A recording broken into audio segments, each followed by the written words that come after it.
We are pleased to be joined by Patrick Dunican, Chairman and Managing Director of Gibbons P.C. Now, Gibbons is a law firm based where compared to our NJTV studio? Yeah, we're about a minute away. Got over here, long commute. Yes, One yes. minute Patrick Dunican is with us. We've, in fact, done some leadership development at your firm with a lot of your lawyers that skew, let's say this, some of the younger lawyers, just jump right into this. How challenging is it to get lawyers, regardless of age, ready for the business of law today? Extremely challenging. Because? Well, most lawyers go to law school because they enjoy the academic pursuits. Developing business is a primary skill that every lawyer needs to have in today's marketplace, and it's something that they haven't done anything with in terms of training. So that's why we go to people like you to help us out. Well, Patrick's talking about, we actually talk to folks a lot about this whole question of developing business. For you, how much of that is a natural thing in personality without being overly philosophical versus something you can train for? Yeah, you learn as you get older that developing business is all about relationship building, and that's something that you start in kindergarten. So everything you need to know, you learn in kindergarten. Yeah, we're just actually talking to the superintendent of Newark Public Schools about those issues. Let's get into some substantive issues, and I know that the firm represents different interests, if you will, and you'll disclose that. Cannabis in New Jersey. Cannabis. Not legal. It's personal use, recreation, not happening. Medical, yes, but we'll see what happens. Yes. Where are we? It's totally illegal. Under federal law, it's illegal. It hasn't changed. So if an administration decides, like the Trump administration or his successors, decide to shut it down in all of these various states that have allowed it, it'll get shut down. It's that. So what about states' rights? Yeah, they have those, but they're federal law and the supremacy clause trumps states' rights. So we've stayed out of that area. You know, a lot of my competitors are opening up, cannabis practices, but it's not legal here in New Jersey, nor is it legal under federal law. Is it strategic to stay out of it for the firm? That's the decision that we've made because there's great risk advising clients on how to have a cannabis business when it's totally against federal law. The other area that there's a lot of attention on, New Jersey sports betting, once legalized, outshone,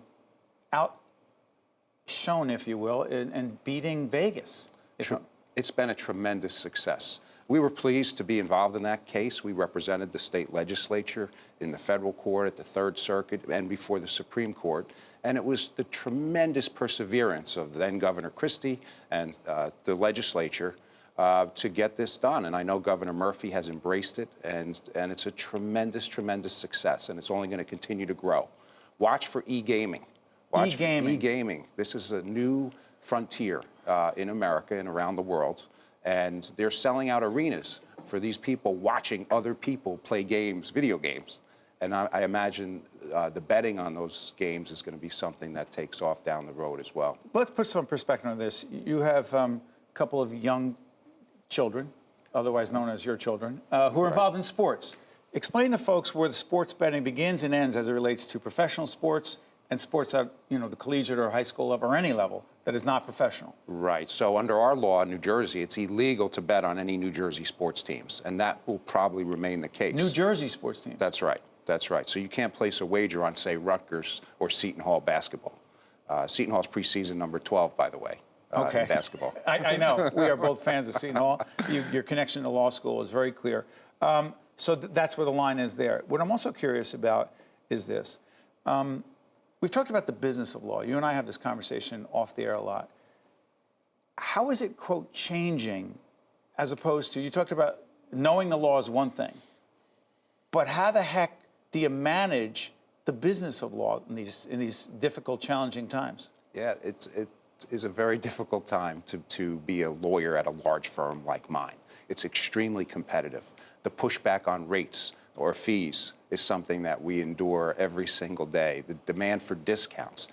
Most of my clients tell me they're going to pay my bill 120 days after presentment of the bill. So these are very difficult times to be a lawyer, and it's getting even more and more challenging. I mentioned the connection to Seton Hall Law School. What I'm curious about, and it's a big picture question, to what degree are law schools training lawyers for the legal profession of today and, more importantly, for tomorrow? Well, I know at Seton Hall we've put in a class called the Law of Lawyering, all right? Very much practical skills training for lawyers. A lot of the law schools are simply teaching, the black letter law of the main core classes. we've taken that a little bit further and said, you know what? Let's train these kids to, once they get out into practice, to be more practical. There's an award that you and I talked about. Tip O'Neill, for those of you, Google Tip O'Neill, member of Congress, Speaker of the House during the Reagan years, represented a district up in Massachusetts. There's a Tip O'Neill Award that you'll be receiving in Ireland itself. What is the award? Why is it connected to Tip O'Neill?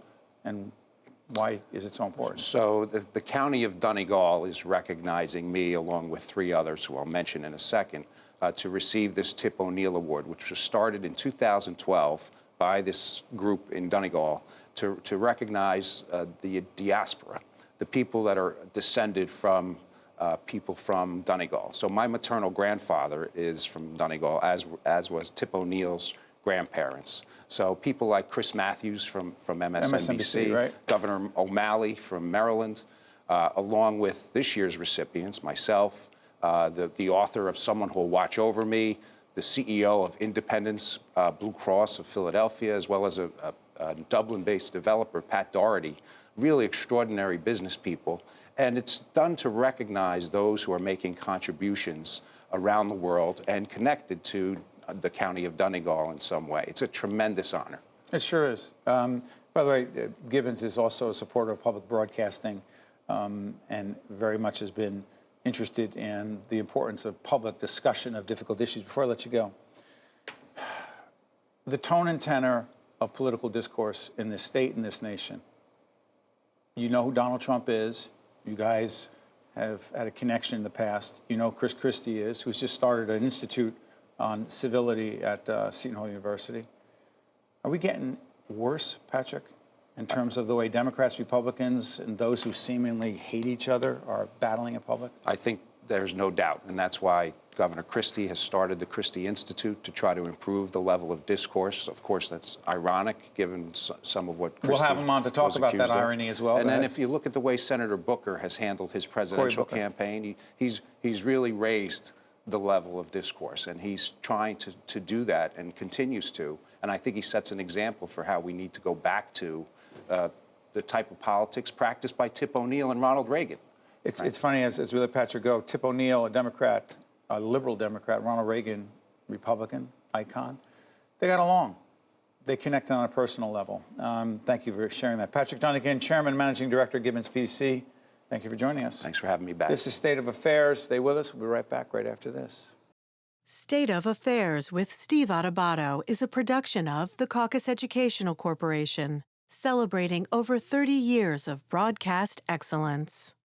Funding for this edition of State of Affairs with Steve Adubato has been provided by RWJ Barnabas Health, NJIT, PSC&G, the Northward Center, the Turrell Fund, supporting Right from the Start NJ, MD Advantage Insurance Company of New Jersey, and by Wells Fargo. Promotional support provided by New Jersey Globe, and by New Jersey Monthly,